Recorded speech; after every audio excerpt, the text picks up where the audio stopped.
Hello everyone, আসসালামু আলাইকুম। কেমন আছেন আপনারা সবাই? তো আজকে হচ্ছে সোমবার, আর সুন্দর একটি সকাল দিয়ে আজকের দিনটি শুরু করছি। আশা করছি আপনাদেরও সারাটা দিন অনেক বেশি ভালো কাটবে।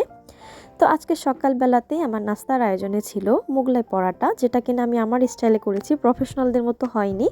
তারপরে এভাবেও কিন্তু খারাপ লাগে না। আমি হচ্ছে রুটি বেলে তার মধ্যে ডিম দিয়ে এক ভাঁজ করেই হচ্ছে ভেজে নিই।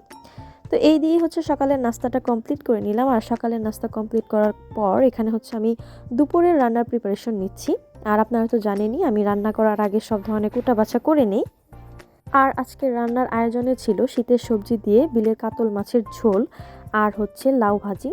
তো লাউ তরকারিটা আমার খুব বেশি একটা খাওয়া হয় না, তবে ইদানিং দেখছি লাউ তরকারিটা ভালোই লাগছে। তো প্রথমেই হচ্ছে আমি লাউ ভাজিটা করে নিচ্ছি। আর লাউ ভাজি করার জন্য প্রথমেই হচ্ছে আমি তেলের মধ্যে পেঁয়াজ মরিচটা দিয়ে একটু নাড়াচাড়া করেই তাতে হচ্ছে আবার আমি লাউগুলো দিয়ে দিব। পেঁয়াজটাকে ভাজির জন্য বেশ একটা ভাজা ভাজা করতে হয় না, অল্প একটু ভেজে নিলেই হয়। তো এখানে লাউ দেওয়ার পরে হচ্ছে আমি অনেকক্ষণ নাড়াচাড়া করে হচ্ছে লাউয়ের যে পানিটা সেটাকে শুকিয়ে নিয়েছি। তারপর হচ্ছে একে একে এখানে আমি ধনিয়ার গুঁড়া আর হচ্ছে হলুদের গুঁড়া দিয়ে দিয়েছি অল্প অল্প করে, সামান্য পরিমাণে, যেহেতু আমার ভাজি খুবই অল্প পরিমাণেই ছিল। আর এই তো আমার লাউ ভাজি প্রায় হয়ে গেছে। আর লাউ ভাজির পরে হচ্ছে এখানে আমি মাছটাকে বসিয়ে দিচ্ছি। আর প্রথমেই হচ্ছে আমি মাছগুলোকে ভেজে নিব। আমার হচ্ছে এই ধরনের রুই মাছ, তারপর কাতল মাছ হালকা ভেজে খেতেই ভালো লাগে। আর মাছগুলো ভাজার পরে এখানে হচ্ছে আমি আলুগুলোকে একটু ভেজে নিচ্ছি। আর আলুগুলো ভাজা হয়ে গেলে এখানে হচ্ছে আমি আরও একটু তেল দিয়ে তারপর হচ্ছে পেঁয়াজ মরিচটা দিয়ে একটু ভেজে নিব ভালো করে। আর পেঁয়াজ মরিচটা যখন একটু ভাজা হয়ে যাবে তার মধ্যে হচ্ছে আমি আদা বাটা দিয়ে দিব।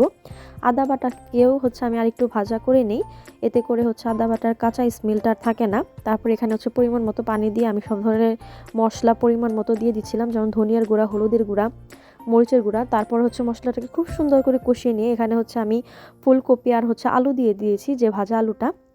তো এই ফুলকপি আর আলু দেওয়ার পরেও হচ্ছে আমি একটু পানি দিয়ে তারপরে কষিয়ে নিয়েছিলাম। আর কষানো শেষ করে এখানে হচ্ছে আমি ভাজা মাছগুলো আর টমেটোগুলো দিয়ে দিব। এরপরে হচ্ছে আমি খুব ভালো করে জাল করে নেব। আর লাস্টে নামানোর কিছুক্ষণ আগে হচ্ছে আমি এখানে ধনিয়া পাতাটা অ্যাড করে দিব, যাতে ধনিয়া পাতার স্মেলটা স্ট্রং থাকে। আর এই তো হচ্ছে আমার তরকারি ফাইনাল লুক। এরই মাঝে হচ্ছে আমি গোসল করে দুপুরে খেতে বসে গেছি। আর প্রথমে হচ্ছে আমি লাউ ভাজিটা দিয়ে খাচ্ছিলাম, আর ভাজিটা মাশাআল্লাহ ভালোই হয়েছিল।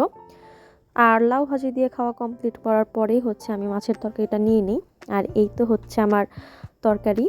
আর এই ধরনের শীতের সবজি আমার খুবই ভালো লাগে। তো আজকের মাছের তরকারিটাও খুব বেশি মজা হয়েছিল। তো খুব মজা করে আসলে দুপুরের খাবারটা কমপ্লিট করলাম।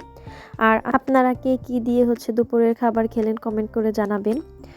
আর আজকের ভিডিওটা হচ্ছে আমি এখানেই শেষ করছি। সেই পর্যন্ত আপনারা সবাই ভালো থাকবেন, সুস্থ থাকবেন, আর হচ্ছে আমার জন্য দোয়া করবেন। তো আল্লাহ হাফেজ।